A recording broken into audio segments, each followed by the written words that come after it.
há um cenário de crimes flagrantes, assim, e sem precedentes, crimes explícitos. Uma eventual vitória deixaria a Justiça Eleitoral em uma situação bastante delicada, porque jamais a Justiça Eleitoral cassou o mandato de presidente da República. Ainda. Como é que pode um sistema eleitoral que, do ponto de vista informático, não tem apresentado problemas, abrir esse flanco para uma contestação gratuita?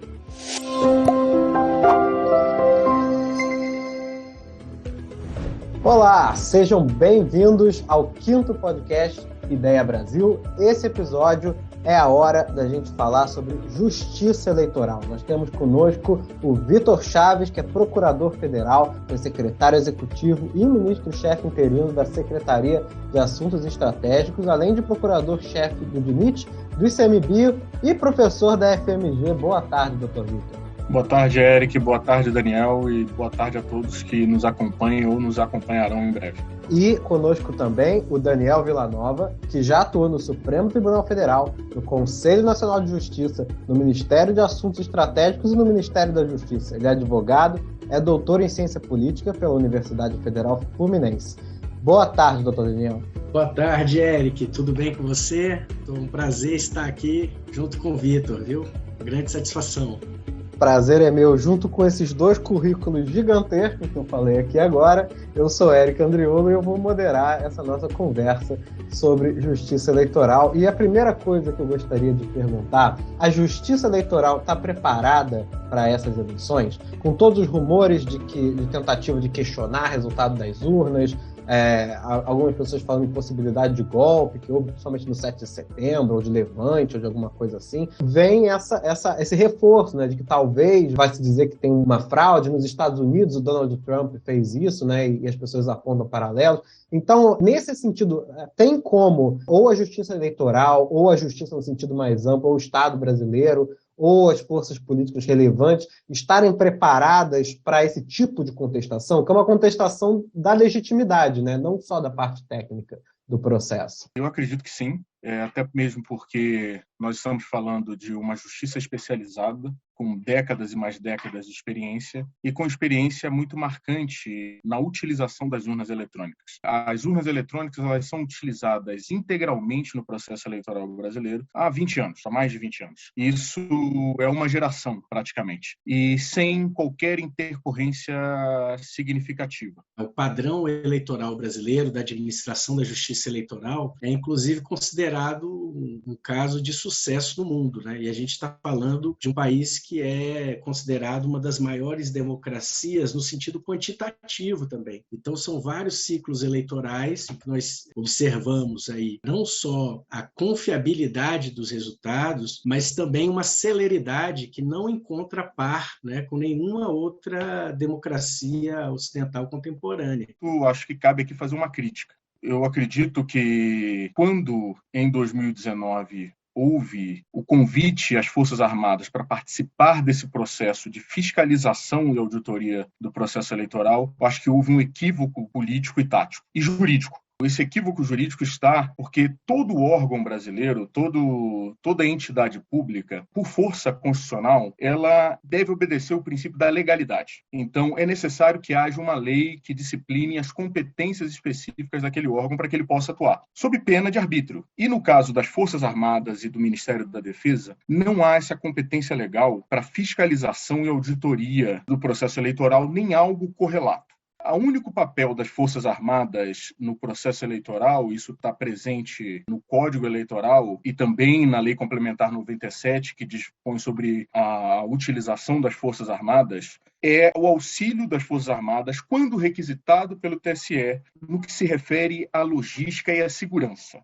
E segurança de forma muito específica, é segurança física mesmo, e não qualquer nível de fiscalização. Quando o TSE faz esse convite, provavelmente com o intuito de conciliar, né, tendo em vista a trajetória, o histórico do presidente da República, abriu-se um flanco terrível para esses tipos de questionamento. E foi isso que a gente observou nos passos seguintes. E é importante destacar que não só materialmente, ou seja, do ponto de vista das competências, essas competências não existem do Ministério da Defesa e das Forças Armadas, como no procedimento houve um conjunto de atropelos, mesmo que a gente considere legítima a participação das Forças Armadas, que eu, da minha parte, deixo bem claro que, mesmo convidados a participar de uma comissão, a sua atuação tem que ser balizada pelas leis de regência e pela Constituição, obviamente. Mesmo que a gente considere legítima essa participação, havia procedimentos. E esses procedimentos estipulavam prazos. Prazos, inclusive, para as sugestões eram de 17 de dezembro de 2021. As Forças Armadas apresentaram um ofício em 22 de março de 2022. Um ofício extemporâneo de um processo que eles já vinham participando, em tese, convidados, desde 2019. Então, temos que ser direto ao ponto nesse aspecto. Eu vejo um processo de politização muito perigosa das Forças Armadas, que são instituições de Estado e que devem estar subordinadas ao poder civil, assim qualquer democracia no mundo. E quando a gente vê as Forças Armadas sendo utilizadas como instrumento de questionamento das instituições civis, é sempre um risco. Embora eu acredite que isso já esteja sendo mitigado pelo desenvolvimento do próprio processo, né, e a estabilização. Então, eu não acredito que haverá qualquer rompante futuro mais significativo. O que chama atenção, né, desse processo que o Vitor descreveu, e eu vou colocar aqui um outro verso da medalha, né, que é se de um lado esse fenômeno com a regulamentação recente do TSE permite a politização, né, das Forças Armadas, vamos chamar assim, a gente tem um processo que ele é um tanto quanto paradoxal, né, de militarização do processo eleitoral. A gente convive e vive numa democracia, e no Estado Democrático de Direito prevalece o poder civil, né? Então, esse foi um aspecto que o Vitor destacou, mas que eu acho que, inclusive, para além da previsão legal, né? Quer dizer, nós temos um segmento da justiça que é especializado não só em definir questões judiciais, Eric, isso é muito importante para o nosso ouvinte, para a nossa ouvinte compreender que a justiça eleitoral no Brasil, ela tem uma configuração diferente das demais. Ela ostenta, principalmente durante o período eleitoral, uma dupla função. Ela é tanto poder judiciário como também poder executivo. É a atribuição da Justiça Eleitoral administrar o sistema eleitoral e o processo eleitoral. E quando nós temos aí essa abertura que o Vitor muito bem destacou, na minha percepção, é inclusive um problema institucional, quer dizer, de você invocar para uma estrutura que é sublegal um órgão, né, um conjunto de órgãos que não tem menor pertinência com o tipo de atribuição que as eleições envolvem. Então, essa participação das Forças Armadas ela é preocupante, e o paradoxo, Eric, para mim, se desempenha a partir da sua pergunta, né? Porque como é que pode um sistema eleitoral que, do ponto de vista informático, não tem apresentado problemas, abrir esse flanco para uma contestação gratuita? E outra coisa, inclusive a partir dos incidentes que nós tivemos nas eleições de 18, né? O nosso sistema eleitoral ele não estabelece qualquer sanção ou qualquer limitação ao uso abusivo dessas contestações dos resultados eleitorais. Quer dizer, o candidato que perde, ele acaba sendo estimulado a questionar o resultado das eleições, meio que para convocar ali, provocar um burburinho, provocar uma confusão.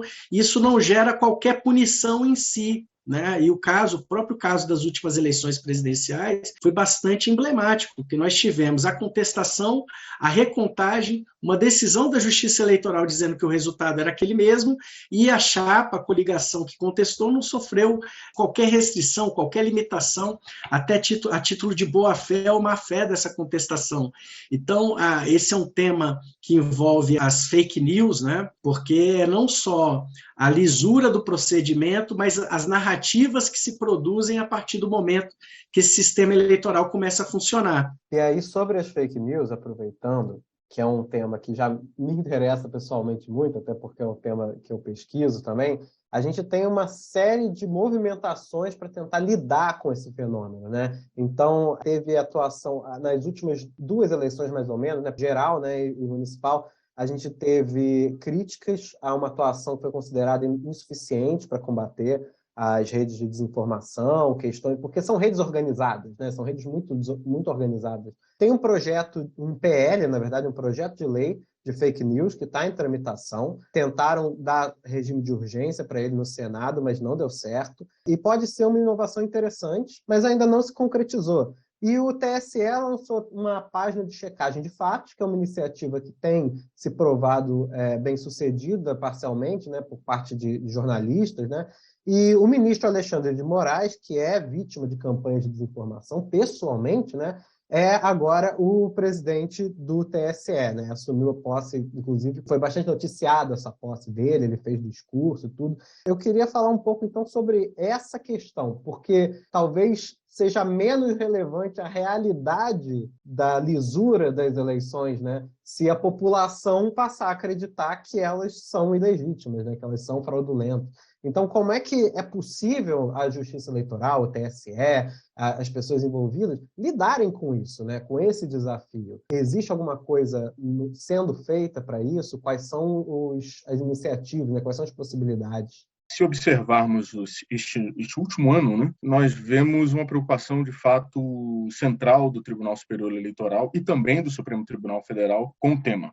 No julgamento da chapa Bolsonaro-Mourão, em outubro do ano passado, o tribunal entendeu que não havia caso de afastamento do mandato. Entretanto, as mensagens foram muito claras. O ministro Alexandre de Moraes fez um discurso bastante duro, em que ele levanta aspectos que você mencionou e fala que, em relação à eleição de 2018, o TSE não estava preparado para as fake news e como o processo nas redes sociais, sobretudo o WhatsApp, foi ganhando contornos. Entretanto, que essa não seria a realidade da eleição de 2022.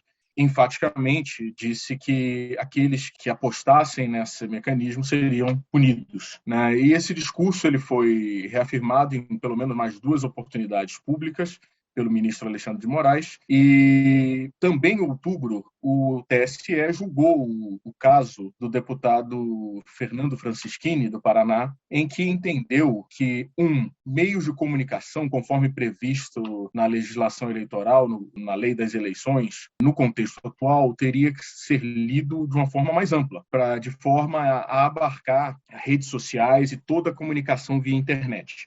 Que a tese de defesa do então deputado era no sentido de que não haveria regulamentação nas eleições de 2018 para tanto. E segundo, o TSE confirmou, com base no Código Eleitoral e na Lei das Eleições, que haveria sim o caso de utilização indevida da comunicação e de abuso de poder e, portanto, cassou o mandato do deputado. Esse caso, houve um recurso ordinário para o Supremo Tribunal Federal. Inicialmente, houve uma decisão liminar favorável ao deputado, e depois a segunda turma do Supremo Tribunal Federal, contrariando o voto do relator, deu razão à fundamentação do TSE. Então, a partir daquele momento, acho que foi muito claro, não só porque já há uma resolução de 2018 mesmo, do TSE, que regulamenta a comunicação e já prevê a hipótese da comunicação via internet, como também, por esse entendimento jurisprudencial, a mensagem ali foi de que haveria consequências para aqueles candidatos que investissem nesse caminho. A linguagem da propaganda irregular, né, na verdade, né? É mais por esse caminho que é possível, né? Perfeito. Embora, ao meu ver, nós já presenciamos isso nessa eleição. Uhum. Eu acho que é um consenso que, especialmente, não somente, especialmente o 7 de setembro, houve ali algo sem precedente na história das eleições para presidente da República, que é a utilização ostensiva da máquina pública, o abuso do poder econômico e também a utilização das ferramentas oficiais do governo, que foi objeto até de procedimento específico no TSE, em relação à utilização da TV Brasil.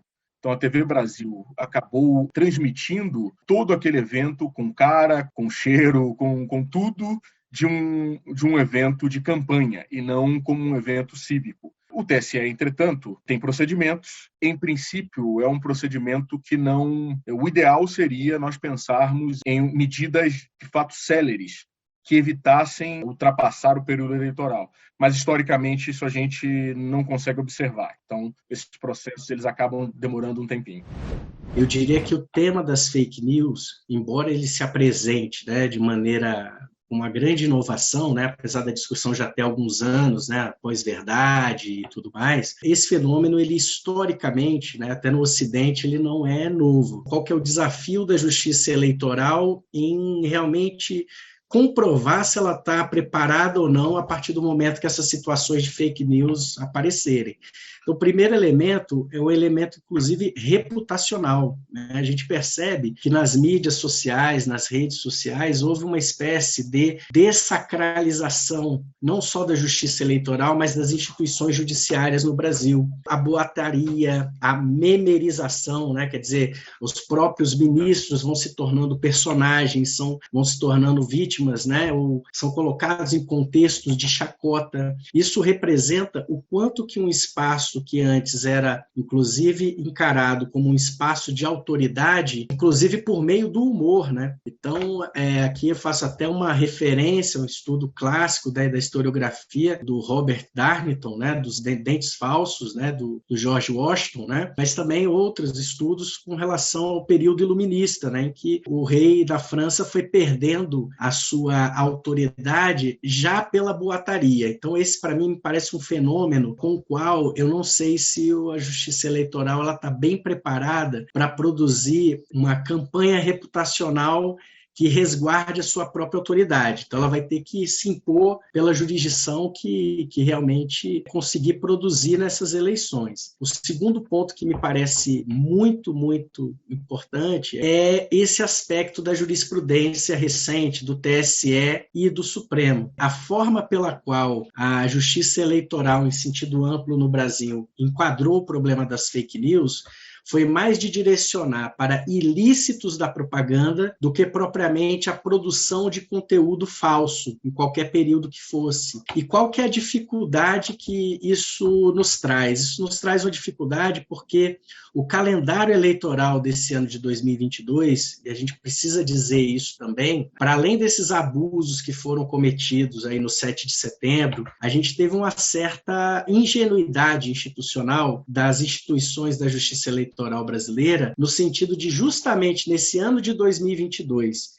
que seria o ano exemplar, o ano de protótipo para lidar com as fake news, nós tivemos um encurtamento do período eleitoral sob o pretexto de que isso reduziria gastos. Eu acho que são as eleições, se não são as mais curtas desde 88, está muito próximo, né, de ser. Mas um calendário eleitoral muito enxuto, mas que ele traz um seguinte complicador. A gente pode ter, inclusive, amplificado a nossa possibilidade de controle das fake news no período eleitoral.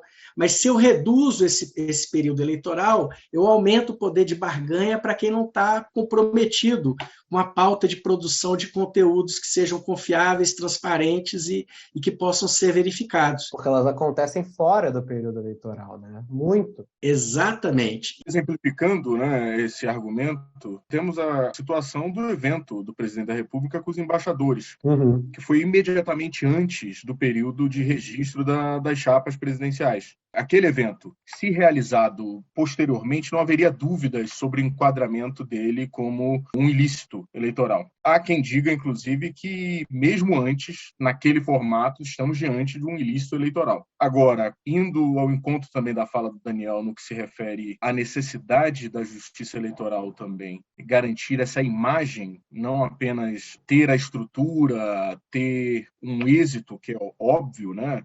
Nós começamos falando sobre a segurança do processo, tem que ser muito ingênuo para achar que o procedimento de urnas eletrônicas, por mais que se possa identificar como alguns alegam falhas, seria menos seguro do que o processo manual. O processo manual tem uma história longa de fraudes. Fraudes a partir de urnas já previamente preenchidas, fraudes de trocas de cédulas, fraudes na contagem.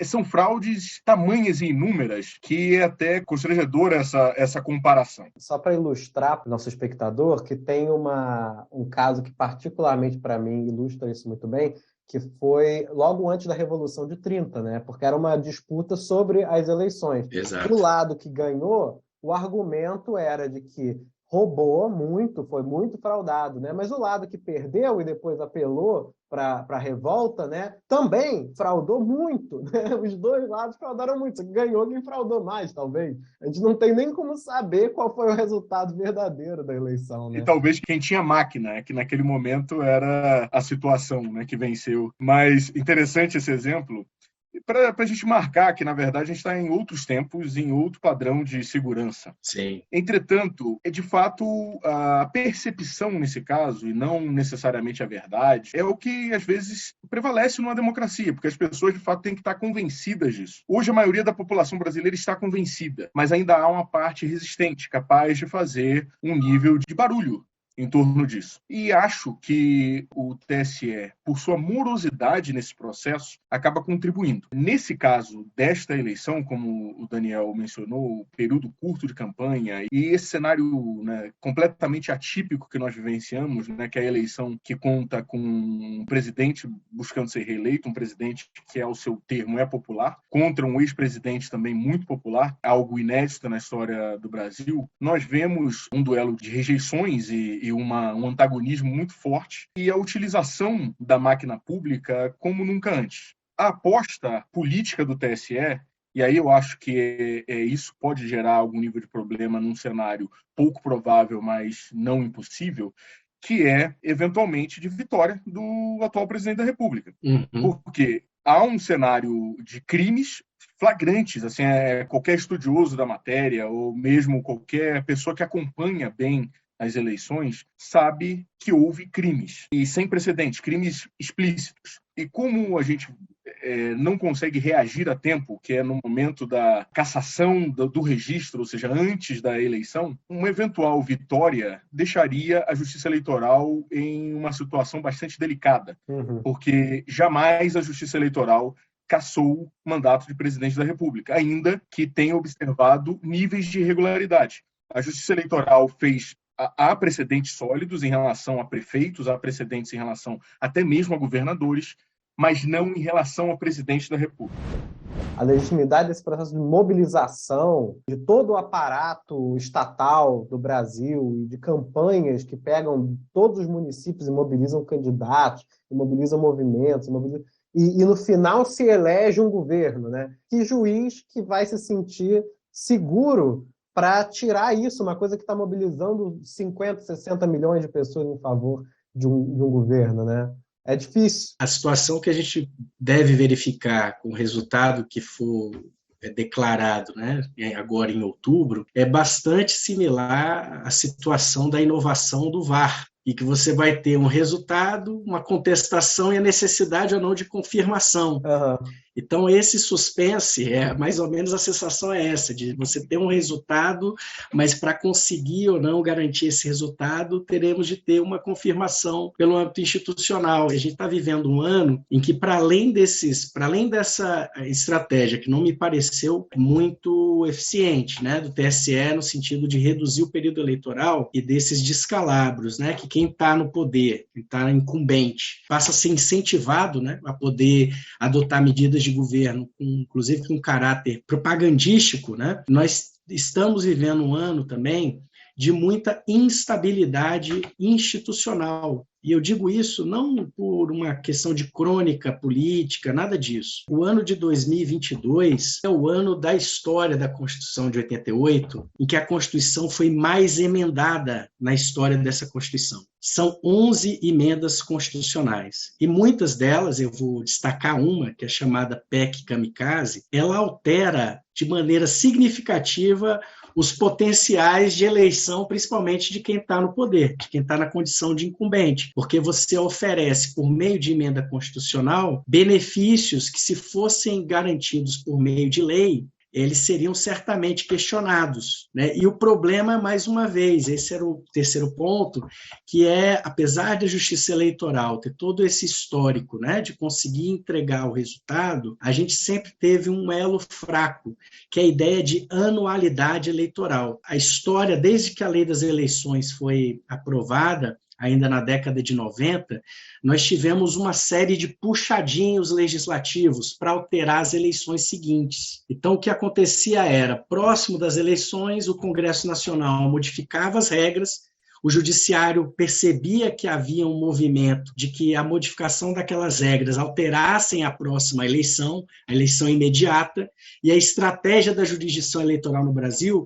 foi sempre dizer que essas regras se aplicariam somente para as eleições seguintes. Neste ano, houve uma mudança muito bem concertada pelo Congresso Nacional Brasileiro, em que você modifica, por meio do oferecimento de inúmeros benefícios, né, aí no chamado Auxílio Brasil, auxílio a caminhoneiros, auxílio aos taxistas, né, sem falar o próprio preço dos combustíveis, por meio de medidas que não são suscetíveis de controle, justamente pela jurisprudência formal que se construiu.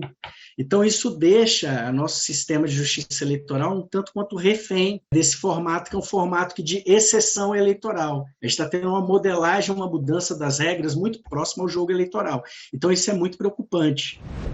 Eu só queria mencionar, né, porque a Justiça Eleitoral completa esse ano 90 anos, é uma inovação brasileira, né? Ela foi criada no Brasil para os brasileiros, inclusive depois da Revolução de 30, né, que foi uma das questões, era justamente a lisura do processo eleitoral no período da oligarquia, né? E ela tem seu próprio formato, né? Ela serve não só para legislar, ela também faz as eleições acontecerem, cria as normas, fiscaliza. E agora o que você está falando é justamente que, por uma experimentação, talvez assim, não muito sábia, né, das regras eleitorais, a gente pode estar colocando em risco a própria lisura, né? O Daniel ele foi preciso ao apontar esse momento atípico em que o Congresso Nacional opta por modificar a Constituição e com um propósito muito claro, que é um propósito eleitoral. Cria-se uma emergência quando a emergência já havia sido superada. A emergência houve, todos nós sabemos, passamos por uma pandemia gravíssima no país. Mas essa opção do poder constituinte derivado é uma opção que, de fato, modifica as regras do jogo e que